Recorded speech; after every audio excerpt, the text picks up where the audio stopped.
तो कैसे हो आप लोग। आज की हमारी कहानी का नाम है बदतमीज ननद। बस माँ जी, खबरदार, जो आपने मुझे हाथ भी लगाया तो आज पहली बार और आखिरी बार कह रही हूँ, आइंदा से अगर आपने मेरे ऊपर हाथ उठाया तो आपके हाथ तोड़ के रख दूंगी मैं। इतना सुनते ही निर्मला जी चीखने लगी, चिल्लाने लगी, रोने लगी। हाथ पकड़ा, बहू ने मेरा हाथ पकड़ा। निर्मला जी के रोने की आवाज सुन उनके पति राजेंद्र जी भागते हुए आए। अरे क्या हो गया, क्या हुआ, देख नहीं रहे हो? तुम्हारी लाडली बहू ने मेरा हाथ पकड़ लिया, बदतमीजी कर रही है मेरे साथ। इसकी इतनी हिम्मत, आने दो आज आलोक को। आज शाम को मैं इसकी सारी ऐठन ढीली करवाती हूँ। नाक रगड़ के माफी न मंगवाई तो मेरा नाम भी निर्मला नहीं। बवाल बढ़ता देखे नेहा कहती है, माँ मुझे लेट हो रहा है, मैं जा रही हूँ। अरे नहीं, अब तो तू और भी नहीं जाएगी। बेटी रुक जा, तू ससुराल से इससे मिलने के लिए आई थी ना, ये करी इसने तुम्हारी इज्जत। आज तू भी नहीं जाएगी जब तक ये नाक रगड़ कर तुम्हारे पैरों में माफी नहीं मांगती है। आने दो आलोक को। कहते हुए निर्मला जी तनतनाती हुई अपने कोप भवन में यानी कि अपने कमरे में चली जाती है। नेहा भी आज रीमा का रूप देखकर डर गई थी। माँ के पीछे पीछे वो भी कमरे में भाग गई। राजेंद्र जी रीमा को देखते हैं तो उसके चेहरे पर गुस्सा साफ दिखाई दे रहा था। गुस्से से उसका चेहरा लाल हुआ पड़ा था। राजेंद्र जी समझ गए थे कि आज बहू दोनों माँ बेटी पर भारी पड़ गई है। उन्होंने रीमा से कहा, बहू शांत हो जा, जाओ कमरे में आराम कर लो, शाम को आलोक आएगा, मैं संभाल लूंगा। राजेंद्र जी की बातें सुन रीमा की आंखों में आंसू आ गए। वो चुपचाप अपने कमरे में चली गई। दरवाजा बंद कर मुट्ठी में लिए झुमके को देखने लगी। आज तो कुछ भी हुआ इस झुमके की वजह से ही हुआ था। ये झुमका बस झुमका नहीं था, रीमा के माँ की आखिरी निशानी थी। इसमें रीमा के माँ का प्यार था, उनका आशीर्वाद था। इस झुमके से रीमा के इमोशन जुड़े हुए थे। ऐसे कैसे वो झुमका किसी को दे दे। असल में रीमा जब से शादी करके इस घर में आई थी तब से उसकी सास निर्मला जी और ननद नेहा रीमा की हर चीज पर अपना हक समझती थी। खास करके नेहा, उसकी शादी हो चुकी थी, एक बच्चे की माँ थी, लेकिन लालच उसके अंदर कूट कूट के भरा हुआ था। जब रीमा पहली बार अपने ससुराल आई 2 दिन बाद ही नेहा ने कहा, अरे वाह भाभी, आपने तो बड़ी प्यारी साड़ी पहनी है, सच्ची दीदी अच्छी लग रही है।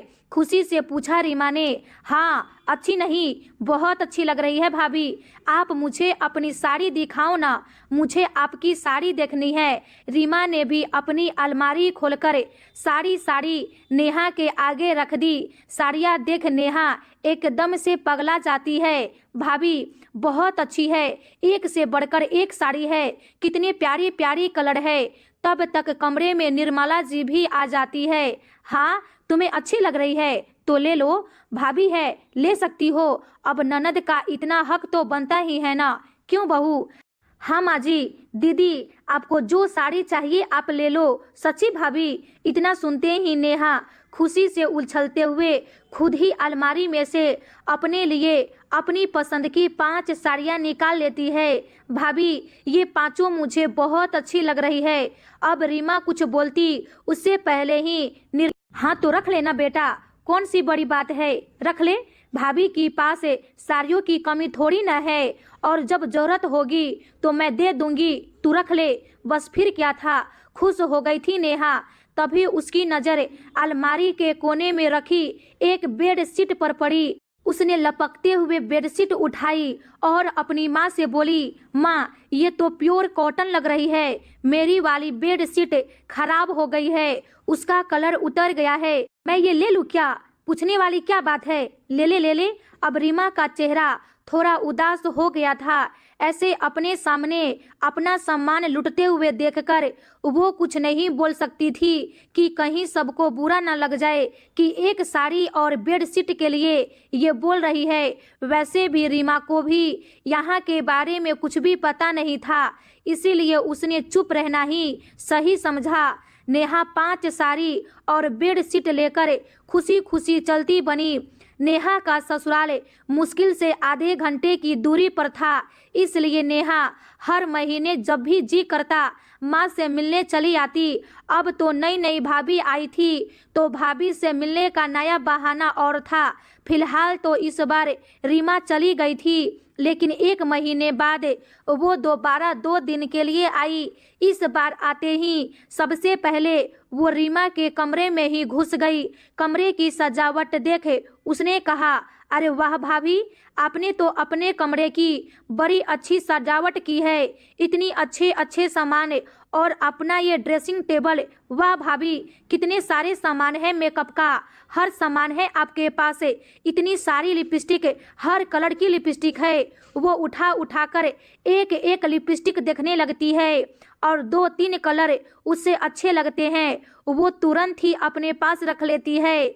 भाभी, ये मुझे बहुत अच्छे लग रहे हैं, मैं ढूंढती हूँ, मुझे मिलता ही नहीं है, मैं ये ले लेती हूँ, आप दूसरा ले लेना। रीमा को अंदर से बहुत बुरा लगा, लेकिन फिर उसने सोचा कि एक लिपस्टिक के लिए अगर बोलेगी तो शायद बुरा लग जाए।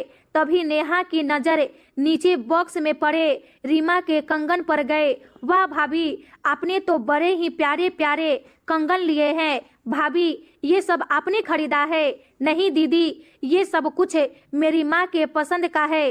वाह भाभी, आपकी माँ की पसंद कितनी अच्छी है, कितनी अच्छी अच्छी चीज वो खरीदती है।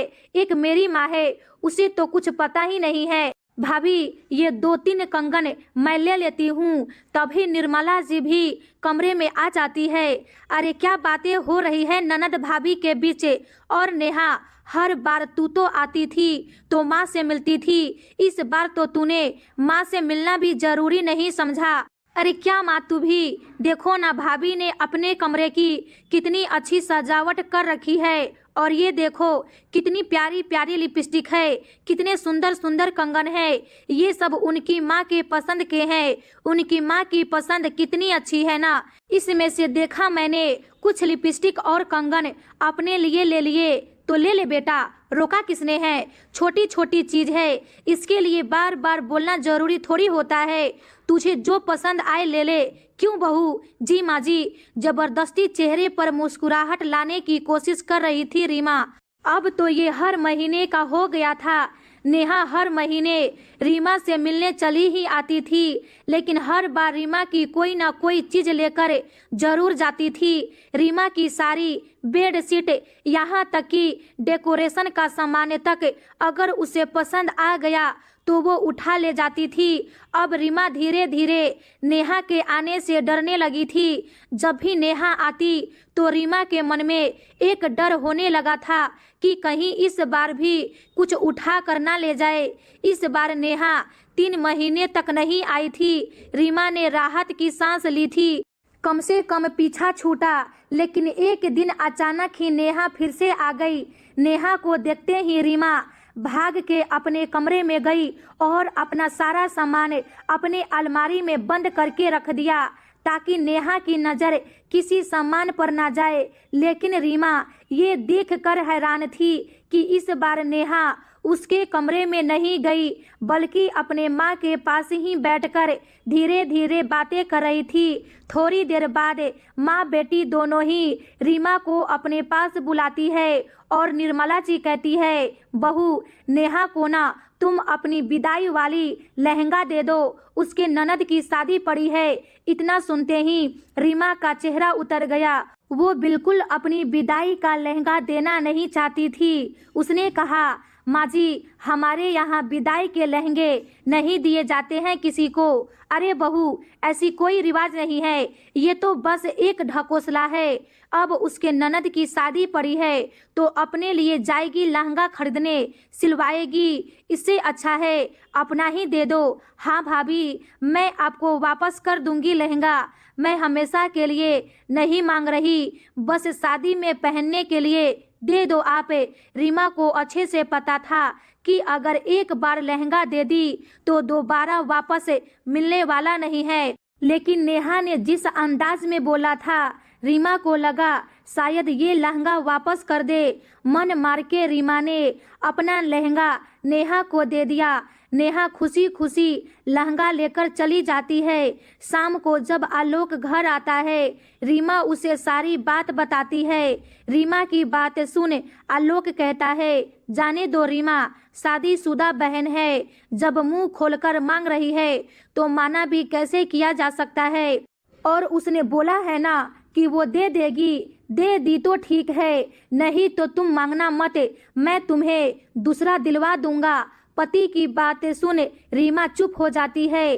अब वो बस दोबारा से नेहा के आने का इंतजार करती है। करीब 1.5 महीने बाद नेहा आती है। में कुछ ना देखे रीमा का दिल बैठ जाता है। वो पूछ लेती है, दीदी मेरा लहंगा नहीं लाया? अरे हाँ भाभी, मैंने तो बेड पर रखा ही था, जल्दी जल्दी में आई और भूल गई, मैं पक्का भिजवा दूंगी। अब रीमा समझ गई थी कि लहंगा उसे मिलने वाला नहीं है। अब रीमा अपनी सारी चीज छुपा कर ही रखती थी। कोई भी चीज नेहा के आने पर बाहर निकालती ही नहीं थी जिससे कि नेहा की नजर पड़े। अभी रीमा ससुराल में खुद को एडजस्ट करने की कोशिश कर ही रही थी कि तभी मायके से उसके भाई का फोन आता है। आलोक और राजेंद्र जी दोनों ही रीमा को लेकर उसके मायके भागते हैं। वहां पहुंचकर रीमा देखा कि उसकी माँ उसे छोड़कर जा चुकी थी। अचानक ही माँ की हार्ट अटैक से मौत हो जाती है। टूट गई थी रीमा। बेटी के लिए माँ क्या मायने रखती है, ये एक बेटी ही समझ सकती है।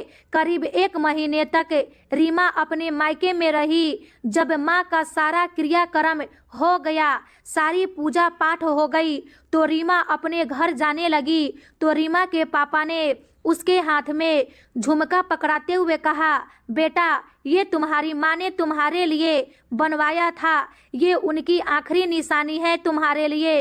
रो पड़ी थी रीमा पापा को पकड़ के। अब उसके लिए मायके में जो भी थे उसके पापा ही थे।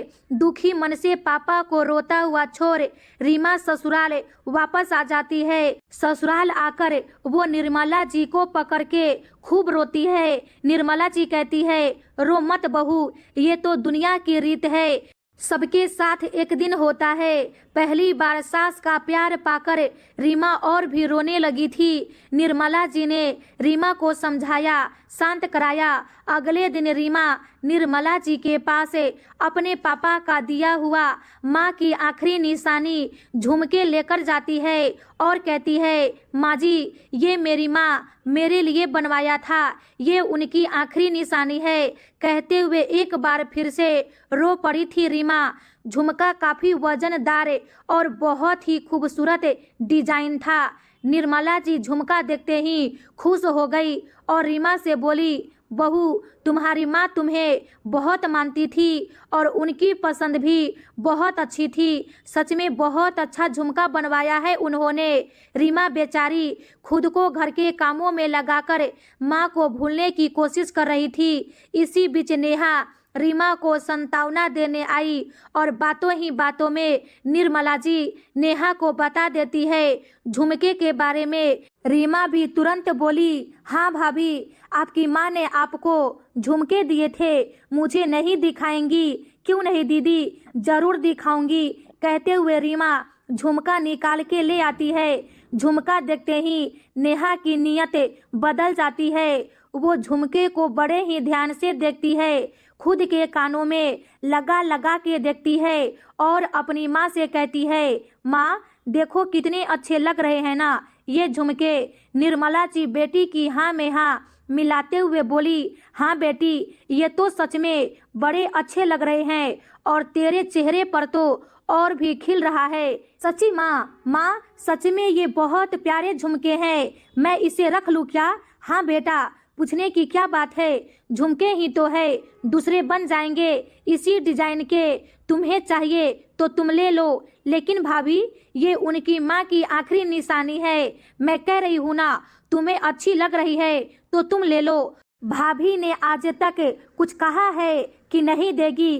क्यों बहू? नहीं माँ जी, बिल्कुल भी नहीं, ये मेरी माँ की आखिरी निशानी है, इसके साथ मेरी यादें जुड़ी है, मैं इसे नहीं दे सकती। दीदी मेरे झुमके वापस करो। कहते हुए रीमा नेहा के हाथ से झुमके ले लेती है। नेहा अपनी माँ की ओर देखने लगती है। आज नेहा को अपनी बड़ी बेइज्जती महसूस हुई। उसने माँ से कहा, माँ ये भाभी को क्या हो गया है, कितनी बुरी तरह से मेरे हाथ से झुमके छीन लिए। बहू ये क्या बदतमीजी है, भूल गई तुम किसके सामने खड़ी हो, कहाँ खड़ी हो, चलो झुमके वापस करो। बिल्कुल नहीं माँ जी, किसी भी कीमत में नहीं, ये मेरी माँ की आखिरी निशानी है। और क्यों दूं मैं इनको हर चीज अपनी। आज तक आप लोगों ने जो कुछ भी कहा मैं देती गई, मैंने कुछ भी नहीं कहा, लेकिन अब और नहीं। ये झुमका तो तुम्हारी इतनी हिम्मत, एक तो तुमने ससुराल से आई हुई ननद के बेइज्जती की, उसके हाथ से झुमका छीना, दूसरी मुझसे जबान लड़ा रही हो। रुक जा, अभी सबक सिखाती हूँ तुझे। कहते हुए निर्मला जी जैसे ही रीमा को मारने के लिए हाथ उठाया, रीमा ने उनका हाथ पकड़ लिया। खबरदार माँ जी, आइंदा से मेरे ऊपर हाथ उठाने की कोशिश भी की तो जितना बर्दाश्त करो आप लोग बर्दाश्त करवाती रहती हो। कहते हुए निर्मला जी का हाथ झटक देती है। तिलमिला उठी थी निर्मला जी। बहू तुम्हारी इतनी हिम्मत, तुमने मेरा हाथ पकड़ा। चीखने लगी, चिल्लाने लगी तो राजेंद्र जी भागते हुए आते हैं। अरे क्या हुआ, इतना तेज क्यों चिल्ला रही हो, अरे क्या होगा, आग लग गई घर में, बर्बाद हो गया पूरा परिवार। तुम्हारी लाडली बहू ने नेहा की बेइज्जती की और मेरा हाथ पकड़ लिया। आने दो, आने दो आज शाम को आलोक को, आज फैसला हो के ही रहेगा। आज मैं इसकी नसें ढीली करके ही रहूंगी। इसने मेरा हाथ पकड़ा, इसकी हिम्मत कैसे हुई मेरा हाथ पकड़ने की। कहते हुए अपने कमरे में चली गई। निर्मला जी माँ का गुस्सा देखे नेहा भी डर जाती है। वो भी भागकर माँ के कमरे में जाकर बैठ जाती है। सुबह से शाम हो गई, ना कमरे से निर्मला जी बाहर निकली, ना ही रीमा निकली। रीमा के हाथ में अभी भी अपनी माँ का झुमका था, आंखों में आंसू थे। उसे भी आलोक के आने का इंतजार था। आज वो भी आलोक की फैसले को सुनना चाहती थी। जैसे ही शाम को आलोक आता है, वैसे ही निर्मला जी अपने कमरे से बाहर निकलकर चीखते हुए कहती है, अरे बेटा अब तो तू मुझे मार दे, जहर दे दे थोड़ा सा। इतनी बेइज्जती से तो अच्छा है कि मैं मर जाऊं। क्या हुआ माँ, क्या हो गया? अरे ये पूछो कि क्या नहीं हुआ। आज बहू ने मेरा हाथ पकड़ा, तेरी बहन के साथ बदतमीजी की। वो बेचारी ससुराल से आई थी अपनी भाभी से मिलने, संतावना देने, उसे भी नहीं छोड़ा इसने। इस औरत ने मेरा हाथ पकड़कर तोड़ दिया। लेकिन क्यों माँ, रीमा ने आपका हाथ क्यों पकड़ा? तब तक आलोक की आवाज सुन रीमा भी कमरे से बाहर आ गई थी। आलोक ने रीमा को देखा। रीमा की आंखों में आंसू थे। घर का पूरा माहौल ही तनाव से भरा हुआ था। आलोक की आवाज सुन राजेंद्र जी भी आ गए थे। आलोक ने कहा, रीमा क्या हो गया, आज ये क्या माहौल बना रखा है तुम लोगों ने घर का, और तुमने माँ का हाथ पकड़ा था। हाँ बेटा, बहू ने तुम्हारी माँ का हाथ पकड़ा था। बीच में ही बोल पड़े राजेंद्र जी, आप मत बोलो जी बीच में, आप तो वैसे ही हमसे जलते हो। ठीक है मैं जलता हूँ तो तुम ही बता दो बेटे को। अब निर्मला जी की बोलती बंद हो गई।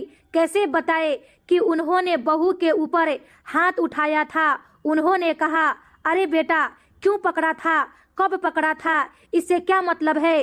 पकड़ा था ना, ये कम है क्या? नहीं, बिल्कुल भी कम नहीं है।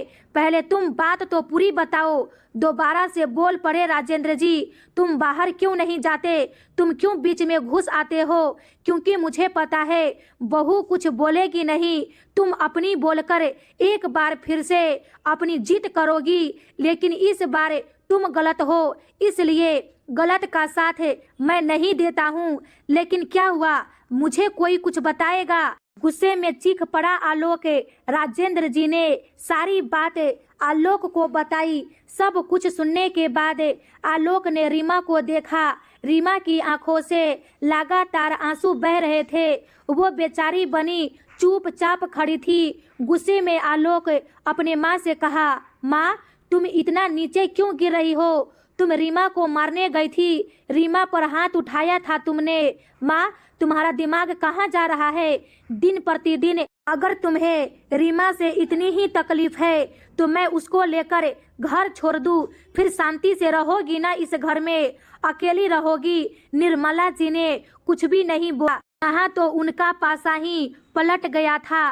बेटे का गुस्सा देख शांत रह गई थी। तभी आलोक की नजर नेहा पर पड़ी। वो नेहा के पास जाकर चीखते हुए बोला, नेहा तुम्हें किस चीज की कमी है जो तुम इतना नीचे गिर गई हो? तुम्हें रीमा की हर चीज पसंद आ रही है, भिखारी वाली हालत कर रखा है तुमने। हर चीज हमने नहीं दिया, किस चीज की कमी है तुम्हें वो मुझे बताओ, मैं ला के दूंगा।